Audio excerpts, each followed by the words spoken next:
Hey, Shalom. It's following Yeshua.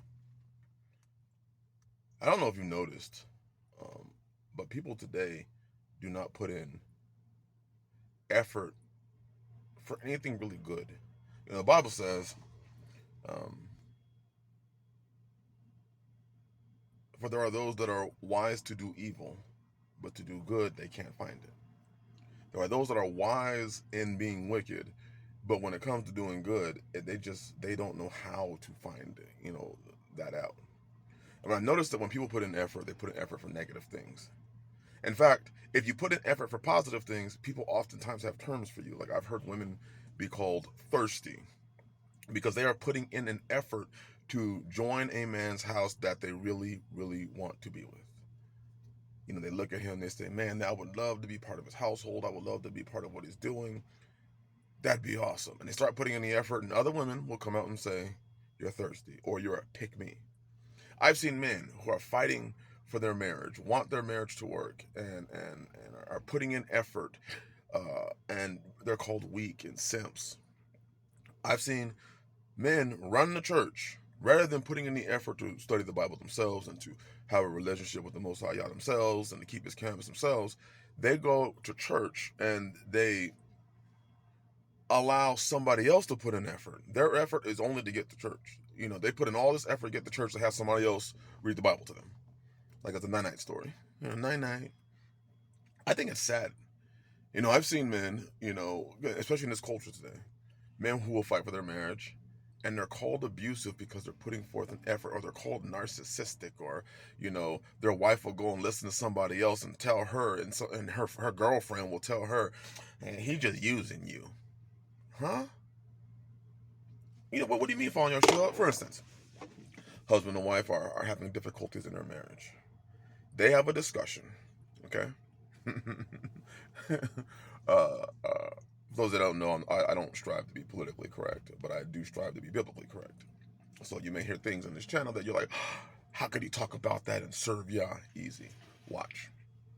There are in situations where men and women may, a husband and wife be having a difficulty in a discussion, and the wife may feel a particular way, and the man, kind of puts his foot down and puts effort and says, hey babe, or sweetie, whatever, this is what we're gonna do. We're gonna do this, this, and this. All right? And she'll be like, all right. He'll be like, and I'm putting effort into letting you know this because I want you to be able to follow me. I want you to be able to go in the direction I'm going. And now the same effort that I'm putting in this thing, I want you to head to that bedroom, and I want to show you this effort that I'm about to put into this. I know some of y'all are like, oh my God, you can't talk about that. Shit, y'all watch that shit on television all damn day. You were listening to that shit on the radio. You got CDs in your CD collection and movies in your library where that shit still happens. Stop it. I'm talking about it in a biblical, righteous way, and you over there shuddering because you can't believe somebody's talking about sex. Anyways, so now he put effort in the right way, right? That's a good effort. But there are people who will say he's a narcissist, or all he thinks about is sex. Well, let me tell you something. His wife might feel really good after when he puts that effort in. She's gonna feel really good. But see, people will construe what he just did and what he just said as some sort of way wicked. When most women that I know would be like, "Ooh, oh yeah, put that effort in." You see, we aren't known for putting in effort in things that are good. We'll put in effort to get divorced, though. Oh my gosh. We'll put in effort. We'll put in extra hours so we can go to top-notch attorney, so that we can take more from the other person or screw the other person over. We're wise to do wicked. But we won't put in the effort to say, hey, let's fix this. Let's talk about this. Let's work it out. People they'll put effort in running. They'll put effort in separating, but they won't put effort in making it work. Despite the fact that they made the vow that said, hey, I'm going to be with you until the end. I'll be with you till death do us part. We have a society today of people of death do us parters, liars. We got professional liars. We got liars, and liars on this planet. And especially in this country, people, we'll never split. And I'm talking about this because, in my time of talking with couples and things like that, I always wonder why everybody's so quick to leave and why so many of these so-called pastors and elders give such bullshit, absolute bullshit, fucked up advice by telling women to leave their husbands.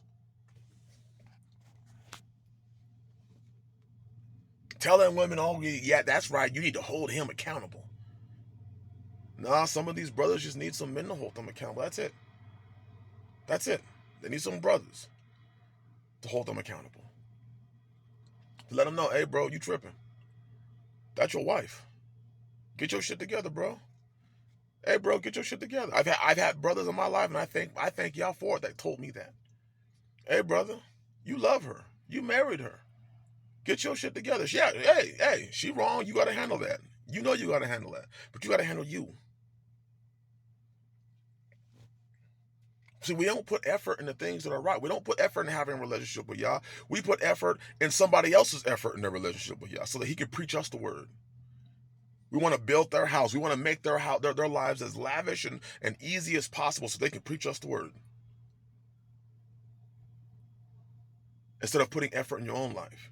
No, when you put effort in your own life, people call you selfish. Oh, you don't want to serve Yah. You don't believe in my doctrine. That's why I shudder and I pass by all this religion today. I just passed by it. We're going to talk about that tonight in the live stream, 6:10 Central Standard Time tonight.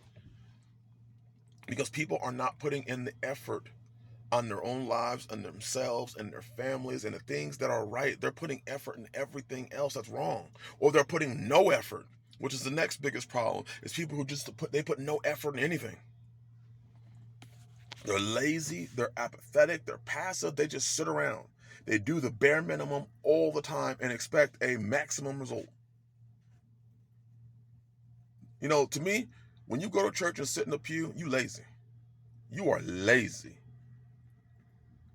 to think that man is going to tell you what the book says and it's good for you. These people preach their own benefit. How do you think they have massive houses and lots of money and how do you think they get people working for them, giving them their paychecks? How do you think they get that?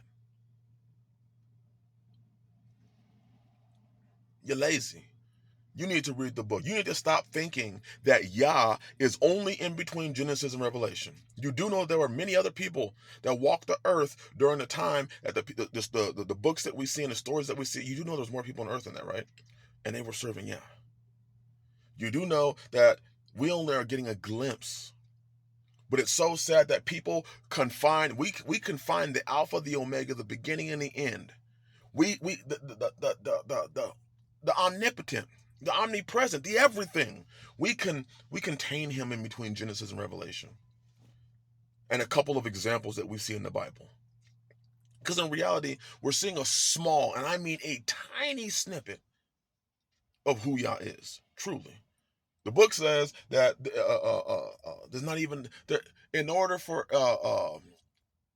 to have written on how good Yah is, it would be innumerable. How many books would it take to write how good Yah is and how good Yah was to the people that don't have books in the Bible? Most of you don't even know who the Maccabees are. Maccabees, Judas, Mattathias. Most of you don't know who the Assyrians are.